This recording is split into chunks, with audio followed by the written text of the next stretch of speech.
Well-calibrated confidence is confidence justified by reality. I'm fascinated by the study of overconfidence, and overconfidence is more confidence than reality can justify. If I am 6 feet tall, then I am well calibrated in my confidence when I believe that I am 6 feet tall. There are dangers, pathologies, risks, and perversions that necessarily come with any miscalibrated confidence belief, believing that I'm taller or shorter or richer or poorer or smarter or dumber than I actually am. Now, when the future involves uncertainty, then the picture gets more complicated. And I hope we'll talk about probabilistic thinking and good calibration about uncertain futures. Yes, we will get to that. Hi, Michelle Florendo here, and welcome to Ask a Decision Engineer.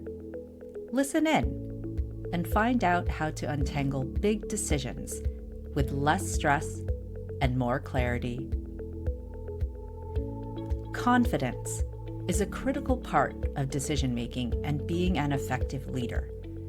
Not enough confidence, and you won't move a decision to the action phase or be able to cultivate the support needed to move it forward.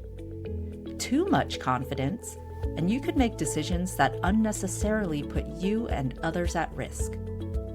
So how do you walk the line of having just the right amount of confidence?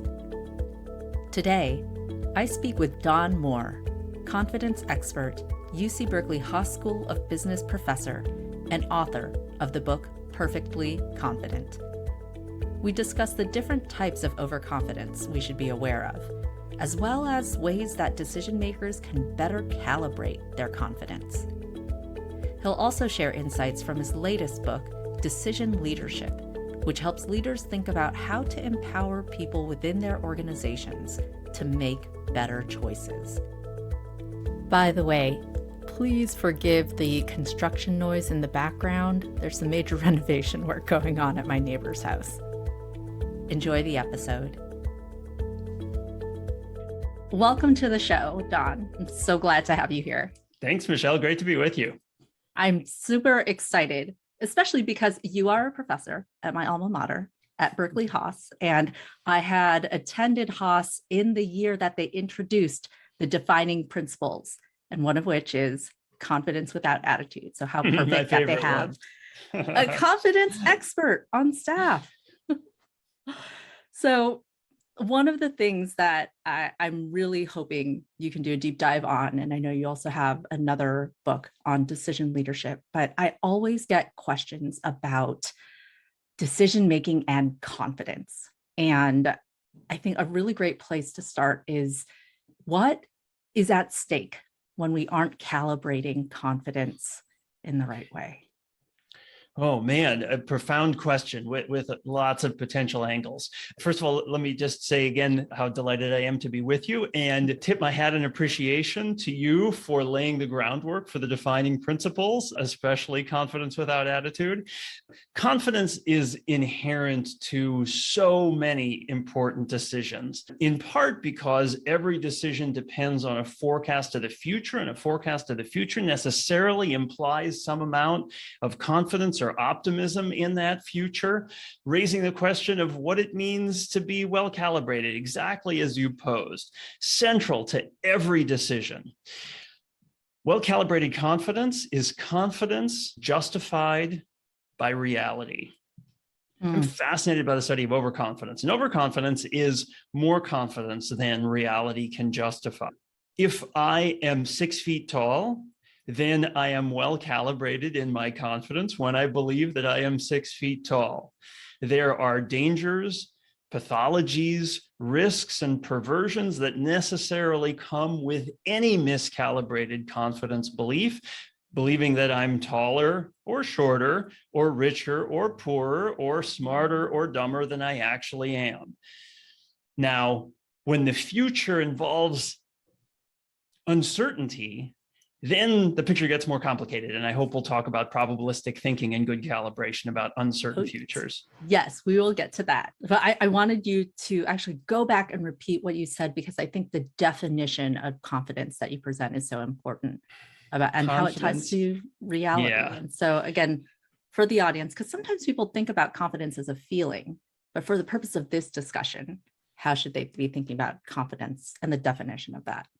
As a scholar of confidence, I am always interested in measuring it relative to the truth, because what I want to study is overconfidence and underconfidence.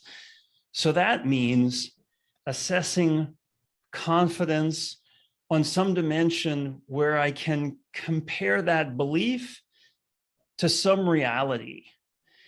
And that necessarily involves an assessment relative to the truth. Now, that can be an uncertain or probabilistic truth whose reality we might only be able to assess after the fact. And that raises interesting and profound issues. There will be feelings associated with those confidence beliefs, but as a scholar, I can't assess the accuracy of those feelings. So you can feel proud of yourself, or you can feel happy, and that's great. Or you can feel dejected, or you can feel despondent, and that doesn't feel so good. But we can't say whether those beliefs are accurate, well calibrated, or misguided. Only when we're assessing beliefs about some fact that has an underlying reality can we say anything about overconfidence or underconfidence. Okay, so this is an important takeaway here, even just in the beginning of this conversation, that in order to really think about confidence and calibration, we should be thinking about how it ties to truth and reality. Yep. Yeah. Yep. And sometimes there will be people, would-be leaders, for instance, who make claims about things whose reality is hard to assess. And I think as voters, as customers, as potential supporters of a cause, we should be careful about would-be leaders or salespeople who make claims that can't be assessed. We should be a little bit skeptical of those and ask them, demand from them, claims that are testable and verifiable. Yeah. Oh, such a good statement to make, given things that are happening. And so, well, let's take this a little further, because again, I went to Haas, and one of the defining principles is confidence without attitude. And so it's acknowledging that confidence is useful and even critical in leadership, but there also seems to be an edge to it that may not be so great. So tell me more about, okay, when people err in overconfidence, what is the downside of that? Well, people who engage in risky activities, bungee jumpers, skydivers, big wave surfers, coal miners, these are people who know that their safety and their lives depend on well-calibrated assessment of the risks that they face. The most confident among them, if those are the overconfident ones, are not those with the longest life expectancies. Just so in all sorts of business decisions, believing that you can produce more product faster and at higher quality than you actually can will put you at risk of disappointing your customers and everyone who's depending on you in the supply chain. Believing that you can make more money faster than you actually can will lead to disappointed investors. There's all sorts of risks that come from business people who are reckless in their confidence and who think that they're better than they actually are. And so, well, another follow-up question I actually have, especially because we sit in the middle of the tech sector in Silicon Valley, and I think sometimes in startup culture, there is a lot of confidence. And so how is it that people should think about calibrating it? How do they think about what is enough versus when they've gone too far? Yeah. So it is clearly the case that founders and entrepreneurs who have a great deal of confidence in their new idea, in their venture, they're more likely to gain backing. They're more likely to woo customers and to attract employees. Those customers, those backers, those employees are looking for founders that actually have what it takes, whose companies will take off and whose products will be successful. And as long as there's a positive correlation between the founder's confidence and their subsequent success, then the beliefs of, or the actions of the investors and customers and employees, those will be well justified. The danger comes when that confident display is more show than it is substance. And everyone along the way, every would-be employee, every customer, every investor ought to be on the lookout for posers who are more style than substance and who talk a big game, but who can't actually deliver. So tell me more about what are the ways in which we can think about confidence and more appropriately calibrating it? Because I know well, you have a copy of your book behind you. I also have a copy of your book right here. You break it down into, there's also different types of confidence that we can look at. And so tell me more about that and how do we begin to assess what is enough or when we need to pull back? Okay, so there's overestimation, overplacement, and over-precision. Over-precision. Okay. So as we're thinking about these three different types of confidence where we need to be calibrating, what can people do to better assess both kind of like where they are on the scale and how to course correct and calibrate? Great question. So I'll answer in a couple of ways. One is by seeking corrective information. Courageous leaders will surround themselves with colleagues who are talented and courageous and will invite feedback about their own performance that will allow them to correct. You want to have deputies in your organization who are comfortable enough with you and confident enough in themselves to be able to tell you when you're making a mistake such that you can course correct and avoid getting yourself into more trouble. The other way in which you can better calibrate your own confidence judgments is by keeping track and keeping score. Given the central role of forecasts and predictions in the expressions of confidence and in decision-making, you really want to get better at making forecasts, well-calibrated probabilistic judgments that will enhance your ability to make expected value calculations and to choose between uncertain courses of action. So you can just do this for yourself. When you're making a decision that depends on some forecast of the future, write down your probabilistic estimate of the key outcomes involved, and then later follow up and check your accuracy.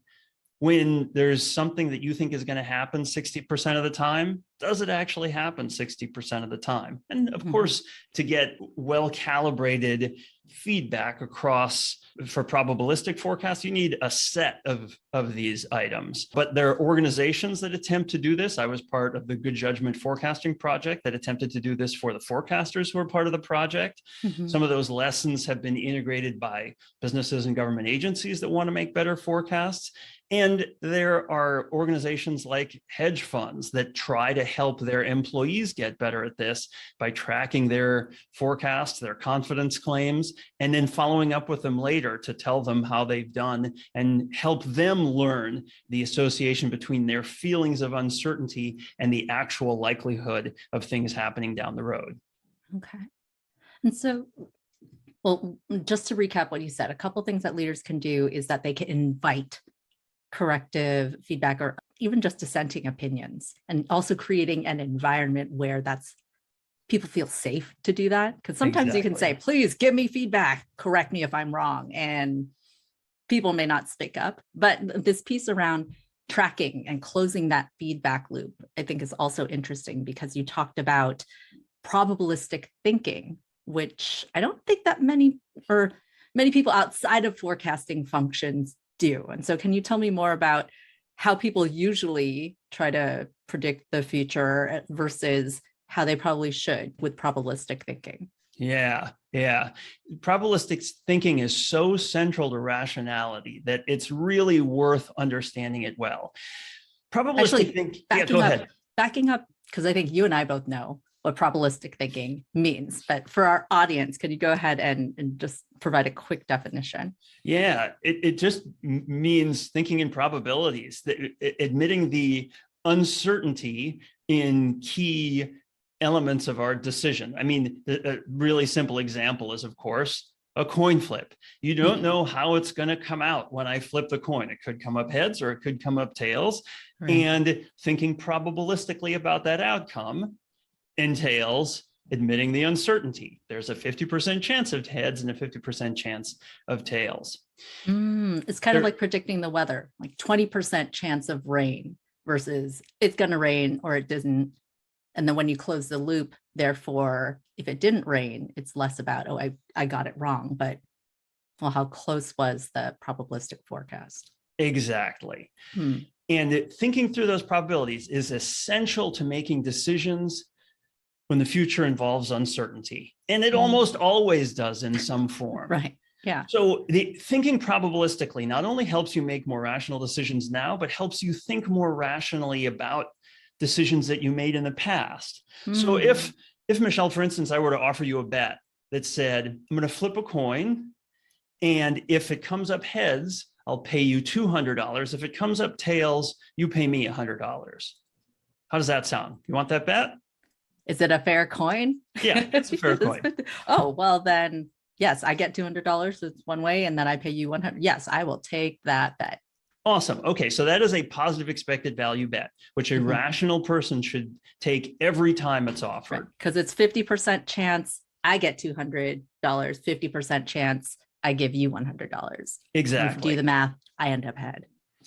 And if you should come out unlucky and the coin comes up tails and you owe me $100, you can feel unfortunate. You can feel sorry that you had to pay.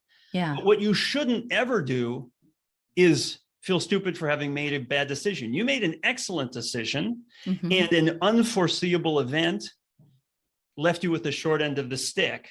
But if that bet opportunity comes around again tomorrow, you should take it every time. Oh, this is so important because now I'm seeing how probabilistic thinking allows us really to lean into how the quality of our decisions are separate from the quality of the outcome, and gives us that space where we can see I made a good decision, but I was just unlucky. Yes, exactly. And companies that do a good job documenting the expected value of decisions at the time that they make them are empowered to be in that position. If the decision doesn't pan out, they can feel sorry that they got unlucky, that the coin came up tails, but still think there was a smart bet to make at the time that we made it, even though we got unlucky in the outcome. Okay. So a key shift here is that going from feeling bad about, did I get it absolutely right or absolutely wrong? Because in the face of uncertainty, I mean, who's clairvoyant? I don't know anybody who is.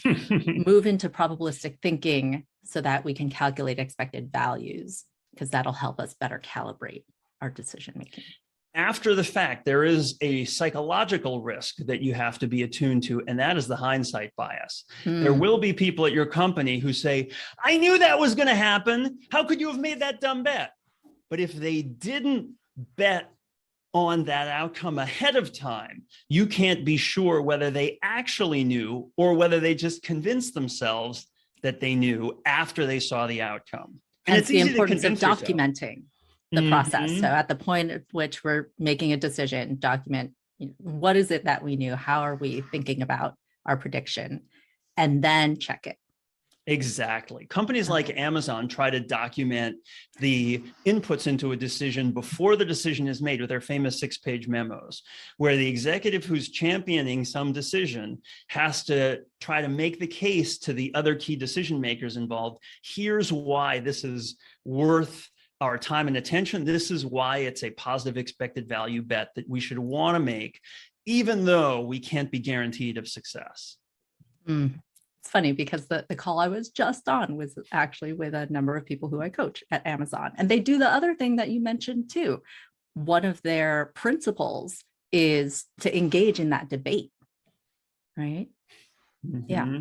Okay. Yeah. So we're seeing some of these principles that you're talking about at play at a very successful company, or at least a company that has built success on some of those practices. And they're not the only ones. Right. Well, so I want to shift gears a little bit. I know we were talking about confidence for a bit. Also wanted to talk about, oh, this is a book that's actually on my shelf. Hey, This looking book, good.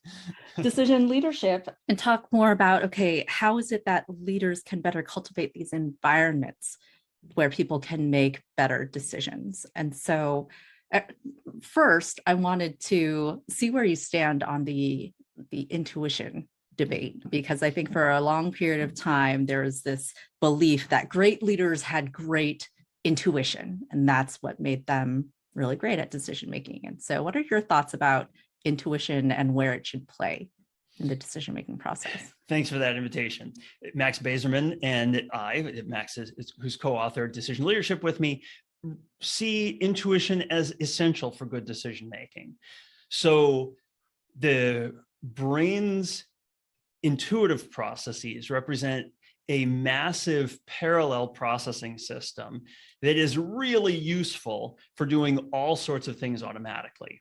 Mm-hmm. It is also vulnerable to biases that it is hard for us to root out because we can't audit our intuitions, right? You can reflect on your deliberative conscious processes and ask, oh, did I get the inputs right on that? Did I make the right calculation of the expected value there? But when a decision feels right, you can't audit your intuitive processes and figure out what all the inputs were.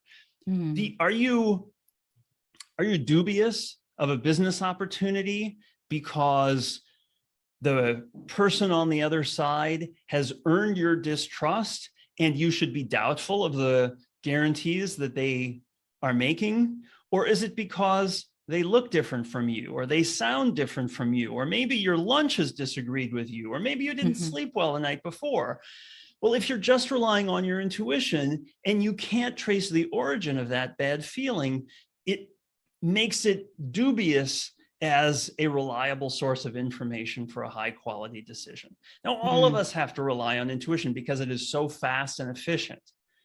But when the stakes are high and you need to make the best decision you can because there are so many other people and systems and investors and organizations depending on you, you owe it to yourself and to them to make the best decision you can, rigorously examined and rigorously calculated using the best inputs you have.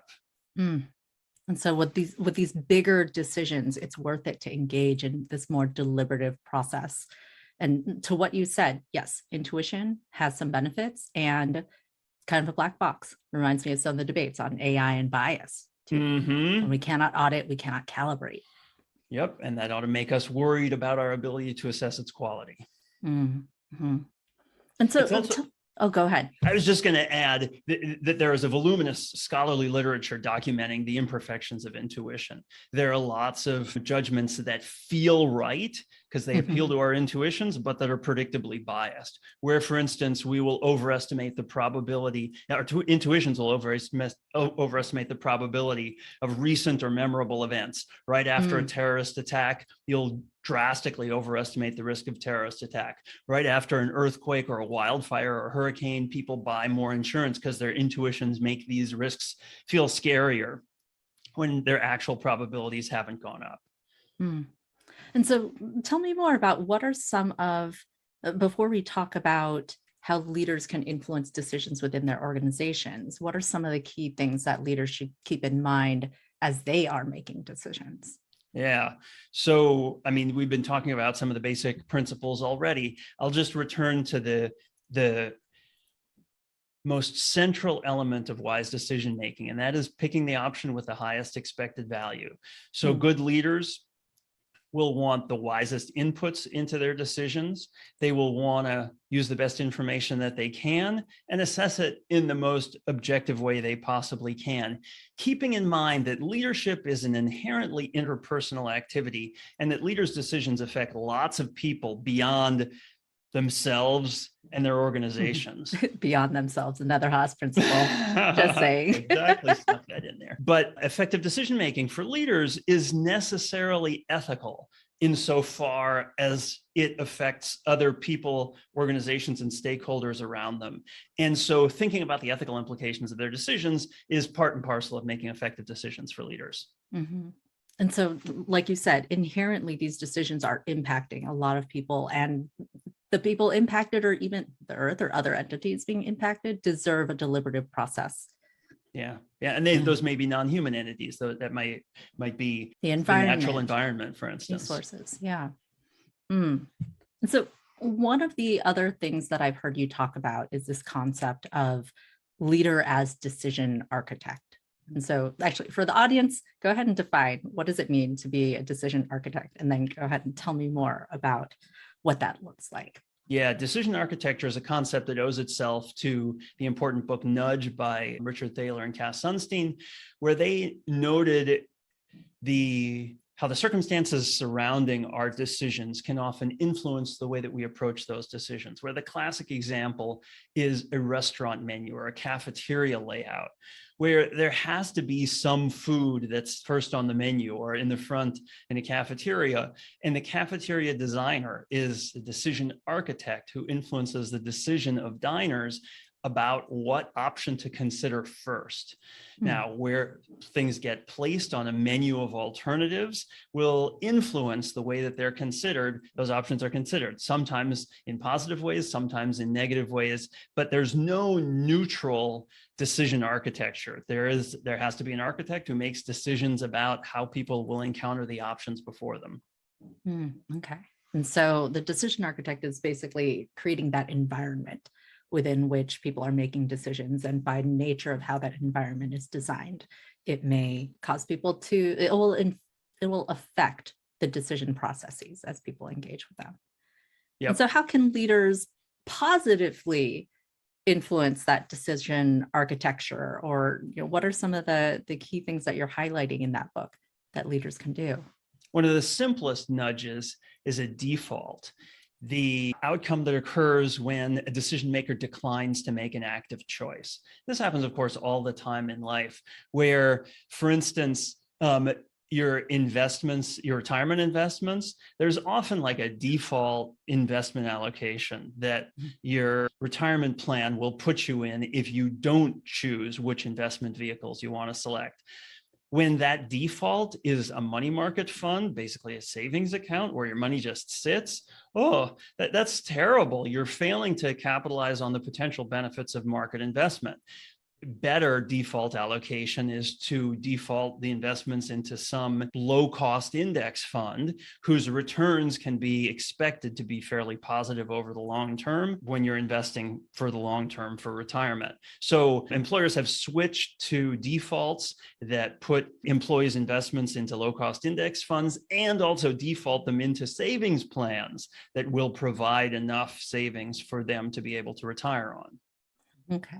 And so setting up defaults that are beneficial for the people involved is one way that they can affect that decision architecture. What else? What other kinds of considerations should leaders have when they think about positively influencing how decisions are made within their organizations? Yeah, I mean, that list is long, and we consider many of them in the book. A couple others that I'll just mention include prompting people to think about relevant considerations in their decisions, like other people and stakeholders outside the organization. When it comes to calibrating probabilities and confidence, helping people think through how they might be wrong or what else might be true. Instead of forecasting a point prediction, think about the range of possibilities. One version of this is like scenario planning, but a simpler version is just, okay, so you think that sales are going to be 100 units next quarter. Well, how likely is it that they'll be 90 to 110? How likely is it that they'll be 110 to 130? Estimate the probabilities of these various outcomes. That's just by way of helping think through the possibilities. And then keep track and keep score. Like we said earlier, help people get better at forecasting their confidence by keeping track of their predictions and then telling them later how accurate they were. Okay. And so very concrete takeaways and recommendations that people can walk away with. As we've been moving through this conversation, I think one of the things that I wonder, given you talk about how important it is to track or document and track how people are making decisions, for people who may not be in forecast heavy roles, what would be the journal questions you would give them to keep track of how they're deciding things? Yeah, well, it's a given that every decision depends on a forecast in some form. Think through the inputs to a decision. Okay, so why do you favor hiring person A versus person B? What predictions are you willing to commit to regarding performance of the person in the job? Can we establish metrics that allow us to test your accuracy later on? Things like that. Thinking about the key predictions inherent in a decision, what would a successful decision look like? And then seeing if you can track that and check on it later.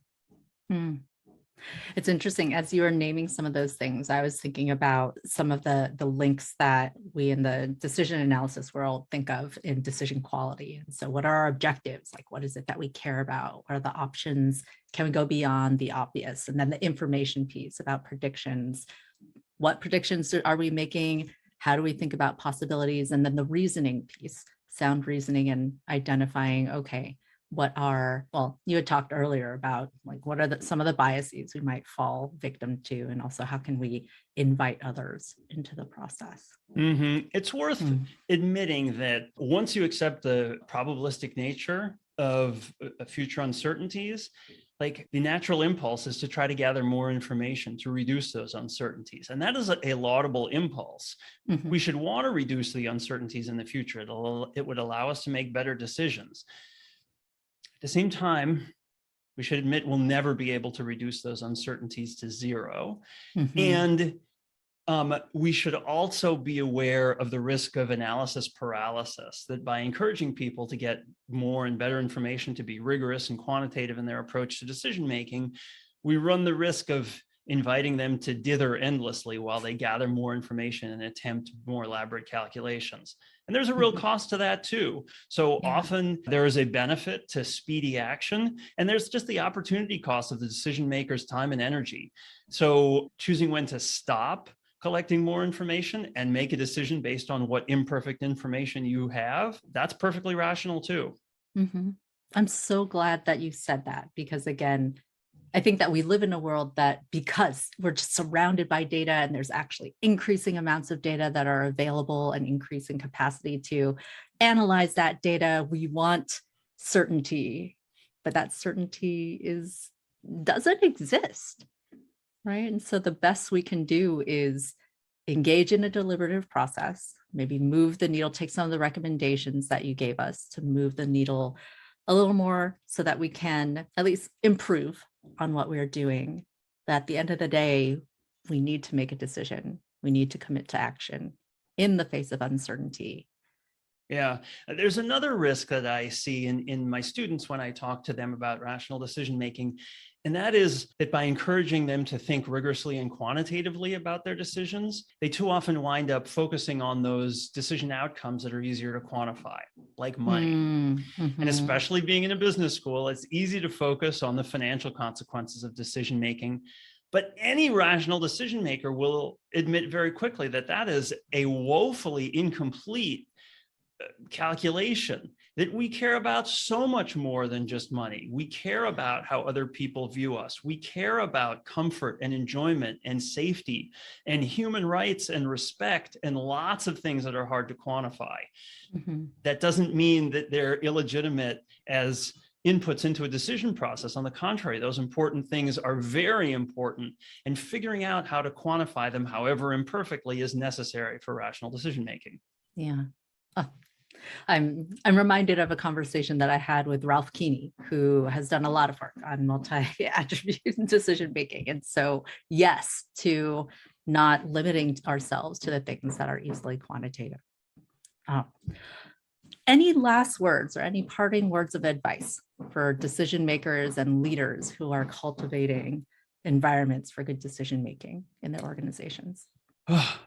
Yeah, I guess I'd say that our cautionary words about the risks of overconfidence really have to be tempered by the reality that underconfidence is a real problem too. Overconfidence will lead decision makers more often to commit errors of commission, where they take action, creating a company, introducing a new product, undertaking some risk that will turn out badly. On the other hand, underconfidence leads to errors of omission, where you hold back, you decide against, you don't introduce some new product, you don't pursue an opportunity, you don't approach that attractive stranger. And those are errors too, even if they're less obvious because they produce less embarrassing pratfalls. So the well-calibrated decision maker will wind up taking considered risks in the interest of avoiding underconfidence. Every parent has seen their kid make underconfident errors when they're afraid to try some new activity that you as the parent think there's a pretty good chance that they'll like. And what's the risk of engaging in some activity that they ultimately don't like? Well, that risk is pretty small. On the other hand, the upside of discovering some new passion is huge. And so keeping in mind that not going out and making a decision also has its risks, even though they may not be as obvious or visible. Yep. That's the ones where we do something and get it wrong. And the imposter syndrome is one obvious manifestation of underconfidence, where we worry that we're not good enough when in fact we are. I mean, I think that those are good parting words, because I think what I'm taking away is that even though you've left us with so many good nuggets on ways in which we can move the needle and improve our decision making, improve the calibration of our confidence, we're never going to get to a place where it's perfect statically. But really, the only way to get better is to continue to make decisions over and over again. Exactly. Yeah. All right. Well, thank you so much, Don, for spending time with me here. I appreciate it. If people want to learn more about your books or about you, where can they find you on the interwebs? So in your show notes, you can include links to the websites for my two books. There's lots of information there. If they're really nerdy and want to go down into the weeds, my website, learnmore.org, includes information about my scholarly research and links to a lot of my published papers. But my guess is that it runs the risk of putting a lot of your listeners to sleep. So undertake that at your own risk. All right. Well, thanks again. And I'm so glad that you're able to be on the show. Thanks, Michelle. It was a pleasure. Thank you so much for listening to this episode. If you heard something today that you found helpful, please share this episode or write a review. Also, if you're interested in more resources on how to make decisions with less stress and more clarity, like my quick start guide for untangling big decisions or the decision-making courses I teach, check out the show notes or go to askadecisionengineer.com to sign up for the mailing list. Be sure to check out the other episodes this season. Next week, I've invited Michelle Wucker, author of The Gray Rhino and You Are What You Risk, onto the show. We'll discuss how listeners should think about risk in decision-making and how the concept of one's risk fingerprint can prompt more constructive conversations about risk. Again, this is Michelle Florendo from Ask a Decision Engineer. Thank you for listening, and I'll see you in the next episode.